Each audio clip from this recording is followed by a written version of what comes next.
Hello again, everyone. We are Gaming by Gaslight, and welcome back to Starbound 1.3. My endless quest for that derelict ship continues. However, I did come across something also of interest, and in fact, it came up in the comments of the last episode. Look at this. Letheia Corp.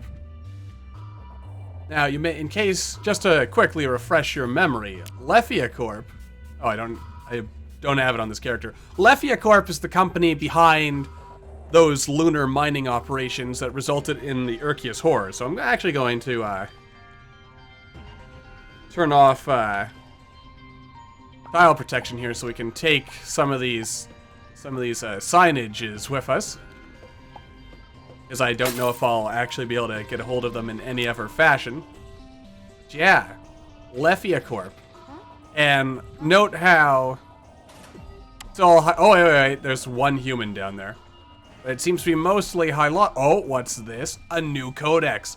Letheia Corporation brochure, huh? The Letheia Corporation... Take two. The Letheia Corporation is here for you, to help you in every facet of your mortal existence. Our company motto, "Why live life without Letheia?" is now more achievable than ever before. Take a look at our shockingly robust range of products and services.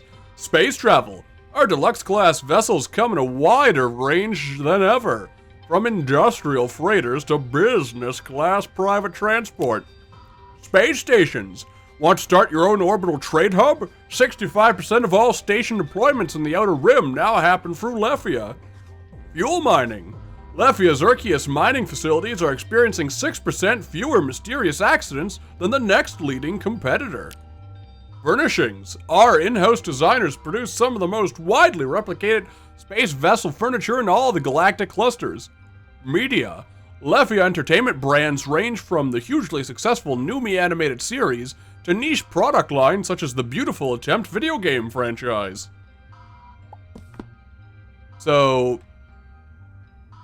the implication there seems to be that Letheia is in fact a Hylotl corporation rather than a human corporation, and to me that is rather sinister, given the fact that Letheia, I think if you've done the lunar mission and actually read those codexes, you probably know where I'm coming from with this. I mean, they are a very, very sinister corporation. What do you have to say? I actually don't know if we have to dress like this, just doing it to fit in, huh? Dirty followers. Sheep. Wake up, sheeple! Letheia Corp's products are made of people. Anyway, let's continue our exploration, shall we? Now, I've actually got some, sort of conflicting information on where exactly you find these USCM ships. Some people have told me, oh dear, that they appear in anomalies, and others say that they show up in hostile ship encounters. So, it could be that they appear in both, actually. And I've heard reports that they appear in radioactive stars, frozen stars, and even fiery stars. So, our search cannot overlook anything. There is no possibility too great, no rock too insignificant to turn over. There you go, that's the good stuff right there, Mr. Explodey thingy. There we go, that takes care of you. Anyway, the important thing to me is that we find this blasted thing so that I have a sense of closure in my life.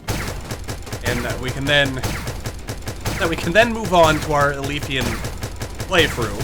Which, by the way, I mean, I guess I have lied about twice now as far as when it was going to start. I guess basically, it's going to start whenever we finally find this blasted USCM thing. And of course, then, watch, the horrible truth is that there's actually, like, multiple variants of the USCM encounter, and to get the full story, you have to find all of them.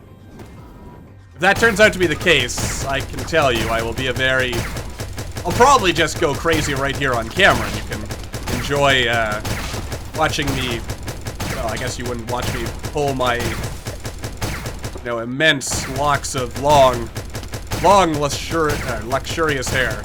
Lustrous, that's the word I'm looking for.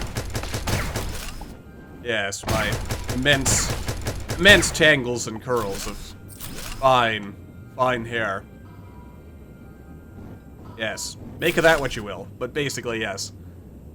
Alright, we're approaching something now, and oh my god, this is a space anomaly. It says USCM.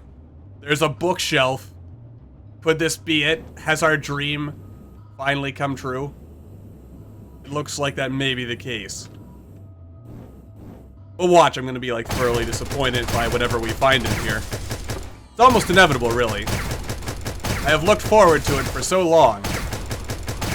Then when we finally get there, it's gonna turn out to be not nearly as exciting as I had hoped, but alright, let's get this whole shindig on the road, shall we? Starting, of course, by blowing up everything here and standing on the table. Ooh, there's actually something useful in the trash can. And there's tables. Comfortable for a glitch. We have a bookshelf. Hundreds of years old. Now hang on a second here. Hundreds of years old? How long has the USCM been around? Actually, kind of, when you think about it, it sort of makes you wonder a little bit. Hello there, little skull thing. With the timeline of Starbound. Alright, what is this? USCM annual report. Has our dream finally come true? Overview. Universal Space Corporate Military. That's not what they used to be called. Corporate military, huh? Wasn't it the United Systems Colonial Marines or something like that? Oh well, I mean, it's still good. It's not as good as the old name, but the USCM acronym is still cool, so don't talk shit about it. Anyway, the USCM has faced a taxing fiscal cycle. Our goal, to spread the force and influence of humanity beyond Earth, remains in sight as always. Interesting. The Terran Protectorate still denotes us as a rogue footnote in Earth's history, but we are confident that their insistent inaction leaves them vulnerable. We shall not make the same mistakes as our cousins on Earth. In previous cycles, our private prison project has shown to increase overall staff compliancy. However, the last 6 terms have been tough on our merchant-class freighters, which has led to an increase in staff confined to on-world imprisonment. Future projections show that the prisons, if left understaffed, risk developing their own internal power hierarchies. Further observation is advised. Projects. Our current financial future may seem uncertain to many, but breakthroughs in our genetic manipulation labs, with help from our allies in the Mini-Nog, might give us a strong foundation in the field of bioweaponry. Research into Project Parasprite is being conducted simultaneously across many of our research-class freighters. Perhaps next cycle will be the start of a new future for the USCM. Interesting. Also, key thing to note, this little red ball, it's been brought to my attention. Whenever the pig doesn't want to get out of my way, just chuck that ball and that should get rid of it, hopefully. So, that's a good thing to note. Let's see here. Other helpful notes. Lots of helpful notes, actually, in the comments, so I would just like to take a moment to just offer a general thank you to commenters. Also, by the way, in case that... Ace is crying for some reason, but yeah, you can actually capture these tripod things. And that presumably means they also have little statue-y things. Oh, what's this? I am receiving some unusual biosignatures on this ship. Sufficient caution is recommended. Oh, there's a little wormy thing over there, too. Also, as you can hear, Ace seems to be upset about something. Calm down, Ace. It's okay. You're alright. Anyway, what... Oh, yes, collections. Quick look in here. Yeah, you see, and I'm assuming... Here's for the Astrophae, which, for some reason, I couldn't catch them, but they're obviously here, so obviously they can be caught, so we'll have to look into that. Maybe they show up on, like, terrestrial planets or something, and the space ones are not capturable? Or something. Anyways, I assume this might be that mysterious Parasprite thing. Alright, there it is. Alright, hello little wormy guys. Doom, doom, doom. You just know I'm gonna walk in here and these are gonna break out, aren't they? Yep. Called it. Oh my. Oh, that was kinda... Okay, obviously we can't visit a USCM ship without taking a souvenir back. So obviously we're gonna grab ourselves a Parasprite. I mean, you just can't not. I suppose I'm supposed to know what this symbol means. That's interesting, too, isn't it? How, like, symbols like that. Like, I know, apparently there's, like, this big project going on Earth right now, trying to come up with a symbol that would be, like, really obvious to indicate... Also, by the way, just want to randomly comment, this is a terrible design right here. You have to go through the biocontainment area in order to get forward. But yeah, there's, like, a project going on Earth right now. Come up with, like, some kind of universal symbol that not just humans, but I guess potential future alien races, you know, assuming we wipe ourselves out, as may or may not end up happening, would find us and, like, recognize where we left all our nuclear waste, because obviously you would not want future generations who may have forgotten we even buried nuclear waste in the first place to, you know, come along and find our stuff and then die horribly. Same with a lot of, like, those sort of caution symbols. Like, most of them, like, that one over there is, like, the biohazard symbol, isn't it? This thing right here? Or, where is it? Right there, biohazard symbol, thingy, mabob. Yeah. Anyway, so, yes, back to the ship. Alright, so this is probably going to be another short episode, and in fact, if I'd been more patient, maybe I would have combined this with last episode. But, what the heck. I mean, more Starbound is always good for everybody, right?